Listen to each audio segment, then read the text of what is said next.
What did our boy, Thomas Pynchon, the big dog, the man, the myth, the legend, the chairman of the board, think of late-stage capitalism? Well, today I have assembled 8 meaty quotes from across multiple Pynchon novels that will not just paint a picture on his thoughts about capitalism, but talk about our worship of money as Americans, talk about the Republican and the Democratic Party, talk about the invisible hand, and so much more. And so if you guys do not already know, Right Conscious is the headquarters of everything related to Thomas Pynchon here on YouTube. This isn't some one-off video essay, because in the playlist down below, you will find dozens of videos on Pynchon's books, his life, and his outlook on so many different things just like this. And so if you are interested in more Pynchon content, be sure to subscribe. And so I can only imagine that on October 7th,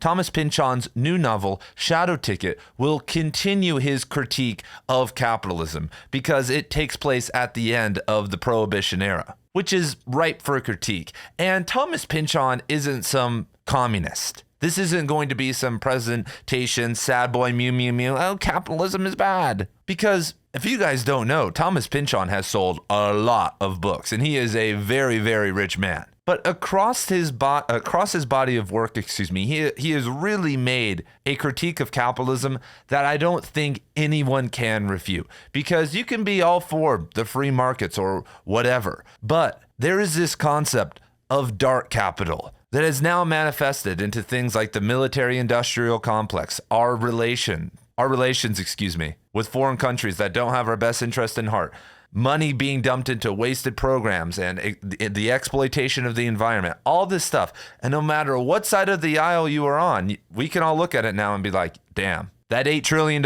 we spent on the war on terror, destabilizing the Middle East, ruining however many lives, including our own economy, probably wasn't worth it. Trading all of our small businesses and community for slightly lower prices and convenience, probably not worth it. Us infighting at the bottom as the elites become more elite and consolidate the power, not a good idea. And that's the angle that we are going to be looking at a lot of these problems from Pynchon today, plus oddities. Because the first thing I want to talk about is our worship of money, of the economy, the market, as Americans.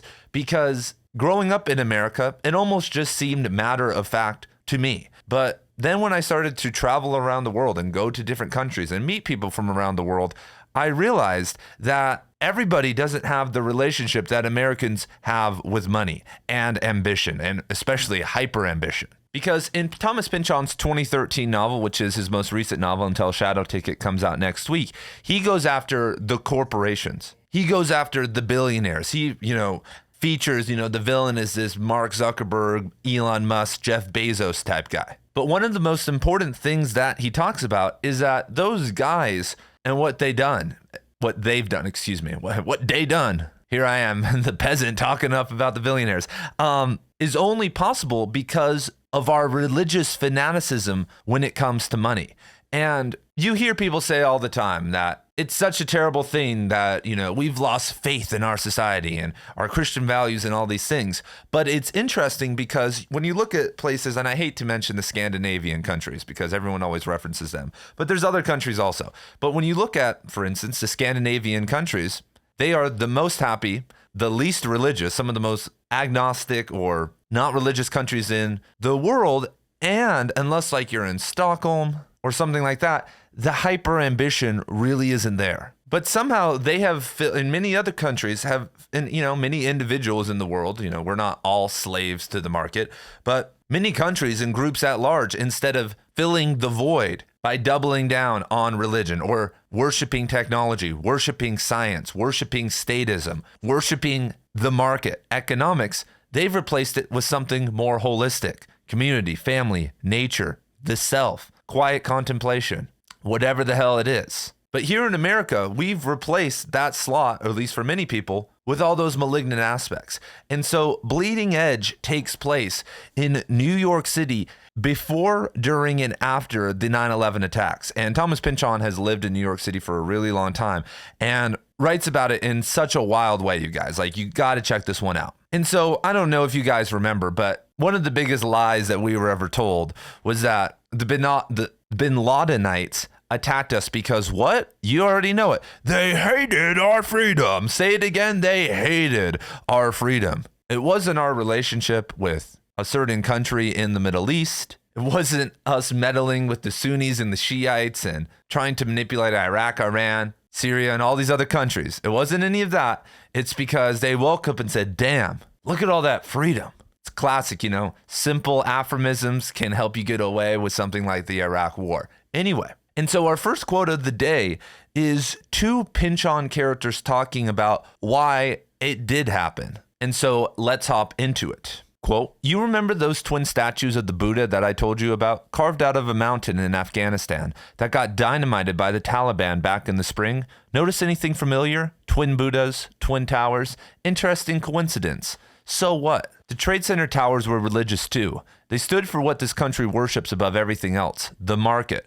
Always the holy fucking market. A religious beef, you were saying? It's not a religion. These are people who believe the invisible hand of the market runs everything. They fight holy wars against competing religions like Marxism, against all evidence that the world is finite. This blind faith that resources will never run out. Profits will go on increasing forever, just like the world's populations. More cheap labor, more addicted consumers. And so here we go. This is our first kind of step on this journey. And so if you actually read many of Pynchon's novels, in Vineland and Inherent Vice and Bleeding Edge, he continually talks about suburbanization, like the flattening of American society, the spreading of us out, the what I call the horizontal thinking. Simple stuff we all know about. Like I said earlier, trading convenience, a slight convenience for more sweatshops and just whatever. And our mentality toward money here in America is really good for making money. It's really good to turn us into the most wealthy country in the world. But when I listen to hardcore Keynesian interventionists, the Marxist types, or when I listen to the libertarian, Rothbardian, free market absolutist types, it's a religion. Because at some point, they are logic broing so hard, and these policies are at such an extreme, even if they are the most moral, and we have the praxial logic of natural law on our side or whatever. You start to lose human feeling. You start to kind of move away from the plot of the entire thing. You know, the libertarian kind of icon god, Ludwig von Mises, has this very famous book, Human Action. But when you get this deep and so many people are in the weeds, we actually lose the real human goal, which is we just want to live in a country with stable institutions that aren't corrupt and like bombing children, have stable programs, and everyone just isn't freaking out and obsessed about money. And as a collective, we have kind of, you know, the American dream exists. Like, I'm not going to sit here and say that it doesn't. Like, I'm here talking to you guys. And it's beautiful to watch, you know, people pull themselves up by their bootstraps and all of this stuff. But I have seen countless times, you know, I was a high school English teacher for 8 years. I saw countless times where my students who were in the lower class worshiped money, worshiped work, and were programmed by their parents to not care about education at all, not care about anything except paying the bills. And the only way you can do that is work. In college, you don't need that. You just get a job with specialized knowledge, and that's fine. But it's interesting that at even, you know, across the entire map, most of us have that mentality. And Pynchon continues on this attack and is about to talk about, the Republican Party and how they've evolved into turning their conception of money into a religious one also.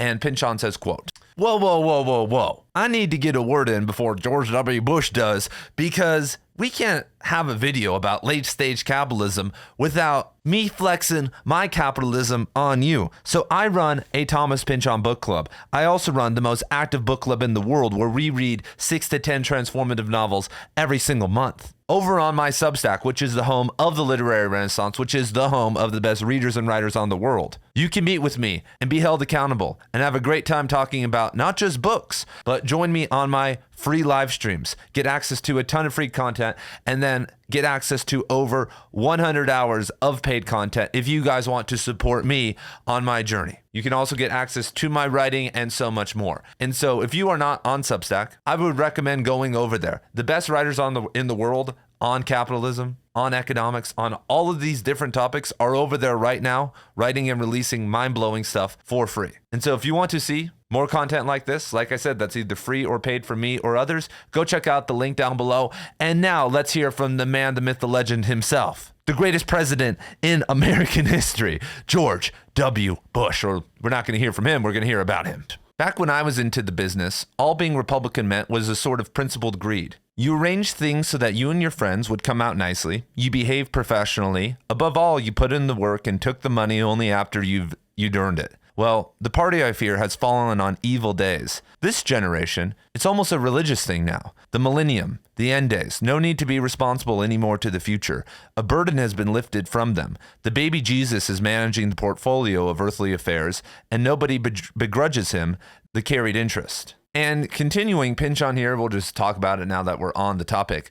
Pynchon talks about George Bush and Cheney and all these guys. Somewhere down at some shameful dark recess of the national soul, we need to feel betrayed, even guilty, as if it was us who created Bush and his gang, Cheney and Rove and Rumsfeld and Feith and the rest of them. We who called down the sacred lightning of democracy, and then the fascist majority on the Supreme Court threw the switches, and Bush rose from the slab and began his rampage. And whatever happened then is on our ticket. And man, I mean, Pynchon would be horrified, because even though we talk about political parties dividing and polarization, when it comes to certain issues like Pynchon cares about, like, quote, "Don't forget the real business of war is buying and selling. The murdering and the violence are self-policing and can be entrusted to non-professionals."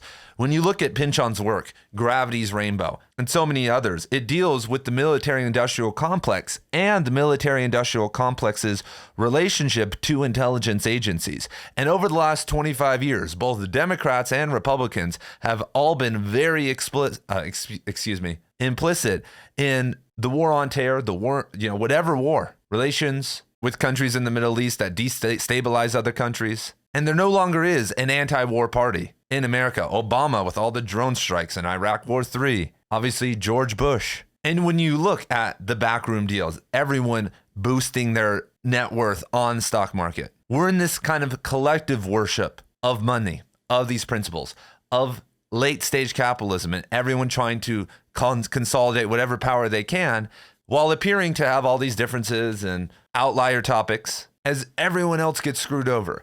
And it's so cool in all of his books, though, that he shows that there is a direct link between intelligence agencies, the government, foreign wars, it's wasted money, people profiting from these wars. That's what Bleeding Edge is really about.